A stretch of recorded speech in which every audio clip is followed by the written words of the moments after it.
Right ఇక details చూద్దాం. Sai Krishna missing కేసులో 3 గంటలుగా కమాండ్ కంట్రోల్లో విచారణ కొనసాగుతోంది. సిట్ చీఫ్ రవి ప్రకాష్ ఆధ్వర్యంలో ఈ సిట్ సభ్యులు సిఐ నాగరాజును విచారణ చేస్తున్నారు. కృష్ణలంక సిఐ నాగరాజుపై ఉన్న ఆరోపణలకు సంబంధించి పలు రకాల ప్రశ్నలు సిట్ అధికారులు సంధిస్తున్నారు. సిట్ సేకరించిన సాంకేతిక పరమైన ఆధారాలను కూడా సిఐ నాగరాజుకు వివరిస్తూ ప్రశ్నల వర్షం కురిపిస్తున్నారు. సాయి కృష్ణను అరెస్టు చేసి తీసుకొచ్చారా లేక అనధికారికంగానే అదుపులోనికి తీసుకున్నారా అనే కోణంలో విచారణ కొనసాగుతోంది.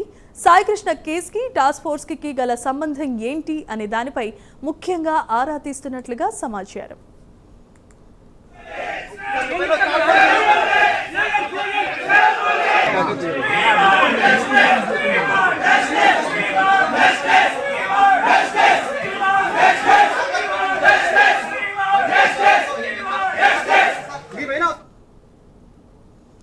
రైట్ ఇక మొన్న జరిగిన సాయి కృష్ణ హత్య కేసుకు సంబంధించి టాస్క్ ఫోర్స్ పోలీసులు నిధుల్లోకి దిగారు. అంతేకాదు సిఐ నాగరాజును అదుపులోనికి తీసుకొని విచారిస్తున్నారు. అసలు ఏ విధంగా అతను అరెస్ట్ చేశారు, ఏ విధంగా మీరు అరెస్ట్ చేయడం జరిగింది అనే కోణంలో విచారణ కొనసాగుతున్నట్లుగా తెలుస్తోంది. ఇదే అంశానికి సంబంధించి మరిన్ని అప్డేట్స్ మా కరెస్పాండెంట్ శ్రీహరి అందించడానికి సిద్ధంగా ఉన్నారు.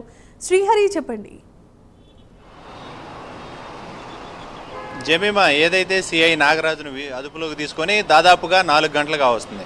అయితే ఈ 4 గంటలలో ఏం విచారించారు అనేది ఒక కీలకంగా మారనుంది. అయితే దీంట్లో అసలు సాయి కృష్ణను ఎందుకు తీసుకురావాల్సి వచ్చింది, దాంతోపాటు అంటే టాస్క్ ఫోర్స్ అధికారులు ఎందుకు తీసుకొచ్చారు, అసలు టాస్క్ ఫోర్స్ అధికారులు తీసుకొచ్చే కేసు సాయి కృష్ణ మీద ఏముంది, దాంతోపాటు తీసుకొచ్చిన తర్వాత సిఐ నాగరాజుకి ఎందుకు అప్పగించారు అనే దానిపైన పూర్తిస్థాయి దర్యాప్తు అయితే జరుగుతుంది కమాండ్ కంట్రోల్లో, విజయవాడ కమాండ్ కంట్రోల్లో. అయితే దీంట్లో ప్రధానంగా ఈ కేసు వ్యవహారం అంతా కూడా చూసుకున్నట్లయితే సిఐ నాగరాజు చుట్టూ తిరగడానికి గల కారణాలు, దాంతోపాటు ఈ కేసు విషయంలో పూర్తిగా సిఐ నాగరాజు తీసుకువచ్చిన దగ్గర నుంచి ఏ వాహనాల్లో ఇక్కడికి తీసుకురావడం జరిగింది, దాంతోపాటు ఆయన్ని తీసుకొచ్చిన తర్వాత ఎక్కడ పెట్టి విచారించారు, దాంతోపాటు విచారించడానికి ముందు ఏం జరిగింది, ఈ పూర్తి స్థాయి దర్యాప్తు అయితే ప్రస్తుతం కమాండ్ కంట్రోల్ నుంచి అయితే అక్కడ లోపల విచారణ అయితే జరుగుతున్న పరిస్థితి. దాంతోపాటు ఈ కేసు వ్యవహారంలో జరిగిన ఏవైతే కీలకమైన పరిణామాలు ఉన్నాయో ఈ పరిణామాలన్నిటిలో ఏదైతే టాస్క్ ఫోర్స్ అధికారులతో పాటు విజయవాడ సిపి రాజశేఖర్ బాబు, అసలు విజయవాడ సిపి రాజశేఖర్ బాబు కన్సర్నల్లో జరిగిందని పెద్ద ఎత్తున ఆరోపణలు వస్తున్నప్పటికీ అసలు ఆ రాజశేఖర్ బాబు ప్రమేయం ఏంటి, దాంతోపాటు ఏదైతే టాస్క్ ఫోర్స్ డీసీపీ ఎవరైతే లతా ఉన్నారో ఆమె ఇన్వాల్వ్మెంట్ ఏంటి అనే దానిపైన పూర్తి స్థాయి దర్యాప్తు కూడా జరుగుతున్న పరిస్థితి. కానీ దీంట్లో పరిణామాలన్నీ కూడా ఏదైతే ఈ సాయి కృష్ణ మిస్సింగ్ కేసుకు సంబంధించి పూర్తి స్థాయిగా అసలు సాయి కృష్ణను తీసుకొచ్చిన తర్వాత ఎందుకు చిత్రహింసలకు గురి చేశారు, చిత్రహింసలకు గురి చేస్తే ఎన్ని రోజులు గురి చేశారు, అసలు గురి చేసిన తర్వాత అతని ఆరోగ్య పరిస్థితి ఏంటి, ఆరోగ్య పరిస్థితితో పాటు ఎక్కడ ఆయనకి ట్రీట్మెంట్ చేయించారు, ఎవరు చేశారు, అసలు ప్రభుత్వ హాస్పిటల్లో ఒక రోజు పాటు చికిత్స అయితే అందించారని చెప్పని కూడా చెప్తున్న పరిస్థితి. దాంతోపాటు అక్కడ పరిస్థితి విషమంగా ఉందని చెప్పడంతో ఒక ఏదైతే ప్రైవేట్ హాస్పిటల్కి కూడా షిఫ్ట్ చేశారని చెప్పని చెప్తున్న పరిస్థితి. ఆ తర్వాత ఒక రూమ్లో పెట్టి కూడా ఒక ఆర్ఎంపీ డాక్టర్ ద్వారా చికిత్స అందించారు అని చెప్పని కూడా చెప్తున్న పరిస్థితి కనబడుతుంది.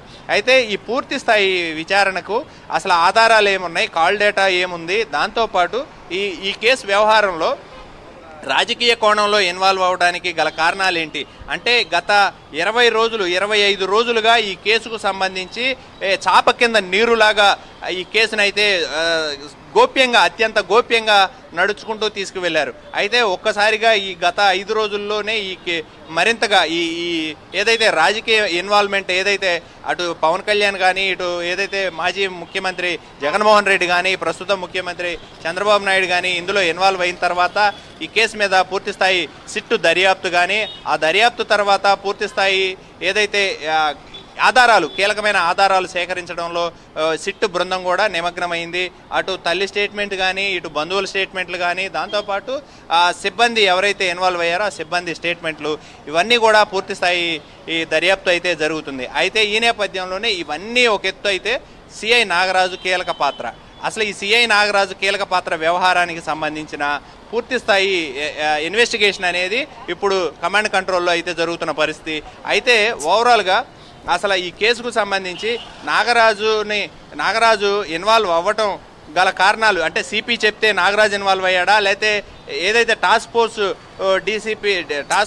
డీసీపీ లతా చెప్తే ఇన్వాల్వ్ అయ్యాడా, ఈ కేసు వ్యవహారంలో ఎందుకు అతన్ని ఆ స్థాయిలో అంటే గాయాలు పాలయ్యేలాగా చిత్రహింసలకు గురి చేయాల్సిన అవసరం ఏమొచ్చింది, అసలు ఈ గాయాలు ఎందుకు అయ్యాయి అనే దానిపైన పూర్తి స్థాయి దర్యాప్తు కూడా అక్కడ ప్రశ్నల వర్షం అయితే కురుస్తున్న పరిస్థితి. ఇదంతా కూడా వీడియో స్టేట్మెంట్ రికార్డ్ అనేది జరుగుతుంది.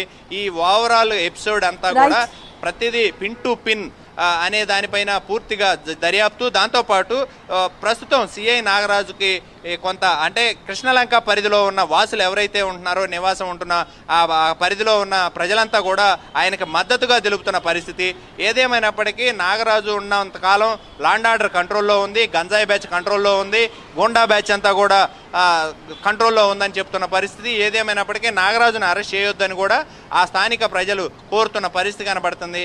అయితే ఓవరాల్ ఎపిసోడ్ మొత్తం కూడా పూర్తిస్థాయి దర్యాప్తు కమాండ్ కంట్రోల్ నుంచి ఏదైతే సిట్ బృందం కూడా పూర్తిస్థాయి దర్యాప్తు అయితే నిర్వహిస్తున్నారు. జమీమా.